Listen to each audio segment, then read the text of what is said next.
上期小生解读了大鱼海棠，很多人说大鱼是模仿千寻，小生以为这不是什么坏事儿，模仿是学习，又不是抄袭，要学当然找最好的学了，其他的学没学到，小生不敢定论。男二号的默默付出和爱情悲剧，大鱼和千寻如出一辙。首先，无脸男的隐喻很多，众说纷纭，小生却认为无脸男代表的正是当今社会为数众多的天才技术宅，他们少言寡语，但心思缜密，而且技能实用，发育极快。无脸男的第一技能是隐身，这个技能用好了是无敌的，但无奈他像个孤魂野鬼，存在感极低，以妖怪的身份也进不了油屋。这时候千寻的出现让这个天才技术宅操作觉醒了。第一次擦肩而过，他开始注意千寻；第二次，千寻礼貌性的打招呼，给了他全世界最珍贵的东西——关注与尊重。第三次见面就是怦然心动了，因为千寻开口和他说的第一句话就是关心自己，并给他留了门，让他进入油屋。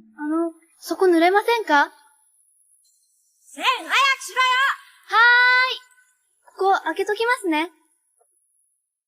当他踏入油屋，是一步天堂，一步地狱。毫无存在感的无脸男开始春心荡漾，敢于使用隐身技能与千寻互动了，帮千寻拿到了耀玉牌子。千寻很开心，因为接到的第一个任务就异常棘手。一般领导都会把棘手的事情交给新人，做成了可以培养成心腹，做砸了也好给新人一个下马威。千寻作为新人，可谓迎难而上。无脸男默默输送弹药，偷来更多的耀玉牌子，进一步讨好千寻。千寻这时候正忙着大展身手，还没工夫搭理无脸男。注意，这里从水中托起千寻的是腐烂神，随后千寻也找到了清洗腐烂神的关键点，这说明了职场新人只要努力，再难搞定的客户也不会不通人情。别人搞不定的问题是因为畏惧问题太棘手，都去推脱责任，但只要肯全心投入，就一定能摸到窍门。找到突破口的时候，再向公司申请资源，所有人都会支持你，即使你是新人。腐烂神体内垃圾被清除，河神归位，宫崎骏诸多作品都惯用的环保元素。工业和科技发展迅猛，人类在肆意破坏环境，这也是20世纪到21世纪全人类走捷径、抄小道的重大后遗症。这里河神化作龙，为白龙的身份埋下伏笔，同时众人得到沙金，千寻得到河神丸子，算是这次任务的圆满收官。这时候一旁的无脸男第二技能觉醒，无中生有，也就是无限金钱。他看见金子能让人高兴，于是开始大量复制金子，并拿青蛙做了实验，吃了青蛙学会青蛙说话。アニヤク殿、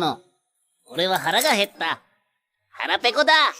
その声は。第三技能觉醒，夺取吞噬之物的能力，也就是技能复制。这三个技能等同于系统 bug， 瞬间满等级满神装。这个第四技能，也就是大招，应该叫吞噬天地了吧？事已至此，只能说无脸男敢于追求真爱的勇气可嘉，但他正像是没有任何社会阅历但天赋极佳的年轻人，也就是小生说的天才技术宅。一进入花花世界，得到第一桶金后，就会变得一发不可收拾，沉沦物欲诱惑，忘掉初心。欲しくない、いらない。私忙しいので失礼します。的确，千寻最初对无脸男是尊重和同情，现在的无脸男只会让千寻瞧不起。これ食うか。うまいぞ。金を出そうか。千の他には出してやらないことにしたんだ。こっちへおいで。千は何が欲しいんだ？言ってごらん。私が欲しいものはあなたには絶対出せない。千欲しい。小生在此奉劝各位，如果在生活中遇到这种天才技术宅，无论男女，请善待他们。复盘一下无脸男的技能：隐身、无限金钱、技能复制、大招、吞噬天地、无限吞噬、无限增加属性。你若不善待他，他足以毁灭世界，拆你老家。